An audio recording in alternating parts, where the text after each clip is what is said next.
से वस्तु प्राप्त होती है ना, वो प्राप्त नहीं होती, ऑलरेडी प्राप्त है ये लखाया जाता है। और जो अज्ञान से वस्तु अप्राप्त होती है वो अप्राप्त नहीं होती, भ्रांति है कि हमको मिला नहीं। इसीलिए अनुव्रजम चित प्रतिबिंब शक्ति विज्ञान सज्जा प्रकृति विकार, और यही प्रकृति में विकार है। और इसमें क्या क्या होता है फिर, ज्ञान क्रियावान अहम इति अजस्रम, फिर अखंड रूप से अजस्रम ज्ञान क्रिया, इन दोनों को लेकर के जीवन चलता है। पहले जानते हैं, फिर देखो तीन चीजें है, जानाति इच्छति करोति। जिसका ज्ञान नहीं होता उसकी इच्छा नहीं होती, और जिसकी इच्छा नहीं होती उसके लिए कर्म नहीं होते। अभी हम लोग YouTube पे दुनिया भर की चीजें देखते हैं। YouTube काय को आपके टीवी में ही होता है। दोपहर को 11 बजे सब लोग चले गए और ये महामाया घर में रहते हैं, काम धंधा तो कुछ है नहीं, टीवी चला दिया। उसमें आता है आलू काटने की मशीन।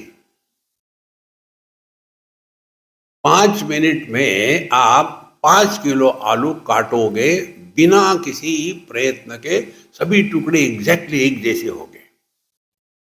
MRP 21,000 रुपये। अभी के अभी डायल करो इस नंबर पर तो 2100 रुपये। अरे इतना सस्ता,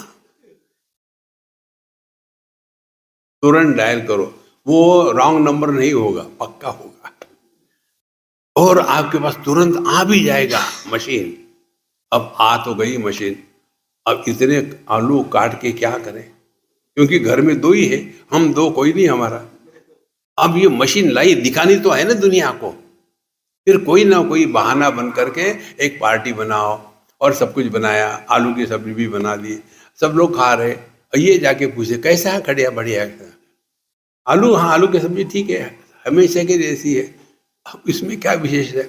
आपने देखा नहीं, सभी आलू के टुकड़े एग्जैक्टली के, हाँ हमारे काम वाले भी ऐसे काटती है। 2100 रुपये पानी में गए। उसको कहो कि मत परचेस करो तो मानेंगे क्या? क्योंकि जब मालूम नहीं था तब इच्छा नहीं थी, इच्छा नहीं थी तो करते नहीं। देखो अब ध्यान से सुनना, इच्छा किसकी होती है? इच्छा अन्य की होती है। ओ संकल्प प्रभवान कामान त्यक्त्वा सर्वान अशेषतः। मन में कोई भी संकल्प, ये करना वो करना है, इसके चक्कर में हम अपने जीवन को बर्बाद कर लेते। देखो इसीलिए ज्ञान क्रियावान, ज्ञान हो गया फिर कर्म करेंगे, और फिर अहम इति अजस्रम, और अखंड रूप से मैं करके चिल्ला रहा है। फिर देह इंद्रियादिषु अभिमन्यते भृशम, और फिर देह और इंद्रिय इसी में लगे हुए। जिनको संगीत थोड़ा बहुत आता है ना, तो अंडरलाइन थोड़ा बहुत, वो चाहते हैं कि हम गाएं। अब ऐसे जो स्वयं होकर के चाहते कि स्वामी जी आपके सत्संग के पहले मैं एक भजन गाऊं, हाँ जाओ गाओ। उस दिन मैं जानबूझ के लेटा था। कितना कितना दुख सहन करेगा आदमी। देखो क्योंकि एक बार खुजली आ गई ना, आदमी की रोक नहीं सकता। इसलिए देहेन्द्रियादिषु अभिमन्यते वृषम, फिर मैं करके रहता है। और फिर अनादिकालो अयम स्वभावात्मनि संसरति भ्रमेण। यहाँ कहा इतना ही कि यह जो अनादि अयम स्वभाव, ये ऐसा ही होता है।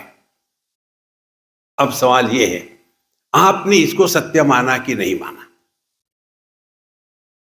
दर्पण में प्रतिबिंब कब से पड़ रहा है?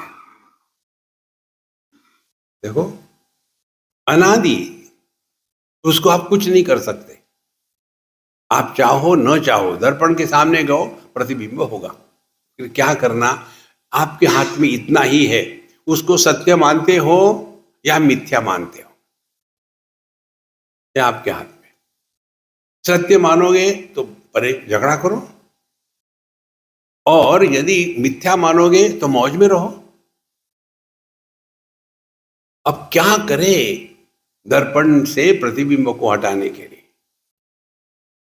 फिर हम दान धर्म करेंगे। एक पक्षी कर रहा था, दान धर्म किया, फिर देखा अभी भी प्रतिबिंब है, इसको हटाना है, मारना है। फिर योगा किया, प्राणायाम किया, पाठ किया, जप किया, कुछ नहीं हो रहा। और फिर आकर में गुस्से गुस्से में उस दर्पण को तोड़ दिया, तो और टुकड़े हो गए, इतने पक्षी फिर और निर्माण हो गए। देखो संतो, the only way to go beyond the impact of the illusions is to recognize the illusion as an illusion. There is no other way. यही सब साधना है। अब ये थियोरेटिकल हो गया, अपने जीवन में उतारो ना, अध्यात्म अपने में उतारना है। तो सुखी दुखी कौन होता है, झगड़ा कौन करता है? ये जो पति पत्नी जो दोनों बेवकूफ, ये झगड़ा करते हैं। दोनों समझदार नहीं, एक तो समझदार हो। और कितना भी आप सत्संग सुनो, कुछ फर्क नहीं पड़ता, unless you want to change. इसीलिए हमने गुरु की परिभाषा बदल दी है।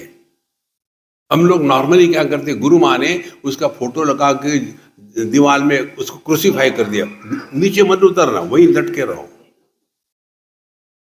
देखो, गुरु है हमारी अपने हर एक अनुभूति से सीखने की जो क्षमता है, वो गुरु है।